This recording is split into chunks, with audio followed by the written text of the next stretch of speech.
Good day, Miss. My name is Angel Merico. Today I am going to return demonstration of hand washing. Procedure. Push wristwatch and long uniform sleeves above wrist. Avoid rewearing rings if worn removed during washing.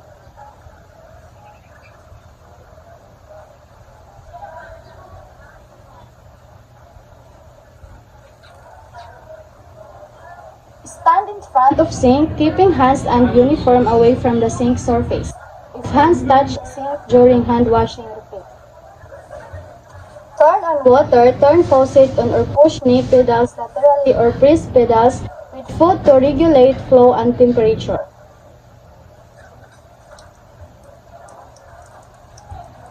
Avoid splashing water against uniform. Regulate flow of water so that temperature is warm. Wet hands and rest thoroughly under running water. Keep hands and forearms lower than elbow during washing.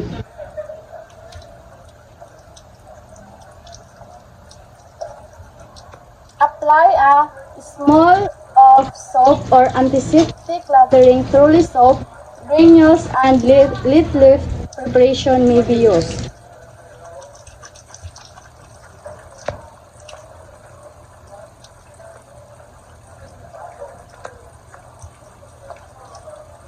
Wash hands using plenty of lather and frictions for at least 10 to 15 seconds. Interlace fingers and rub palms and back of hands with circular motion at least 5 times each. Keep fingertips down to facilitate removal microorganisms.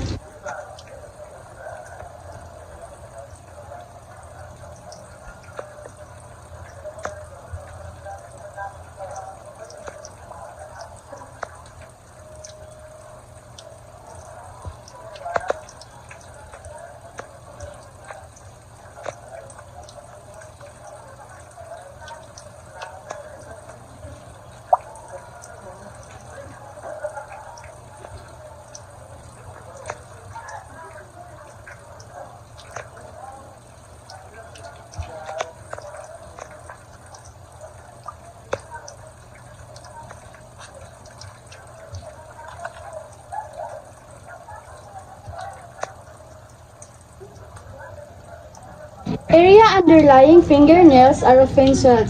Clean them or with range wood stick.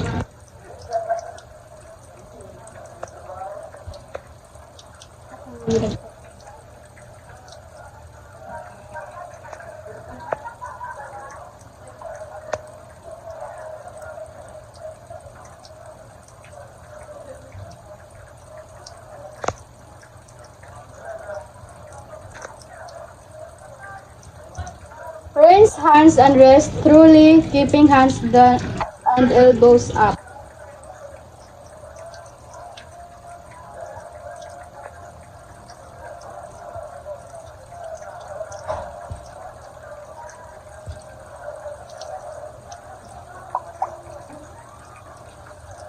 Optional, repeat steps 1 to 9 and extend period of washing if hands are heavily soiled. Dry hands thoroughly from fingers to wrist and forearms with paper towel or towel.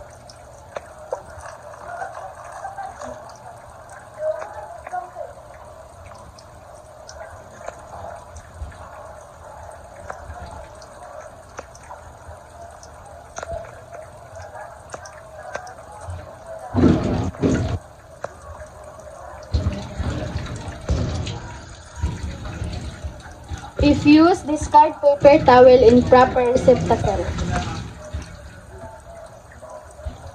Turn off faucet, use clean dry paper towel, avoid touching handles with hands.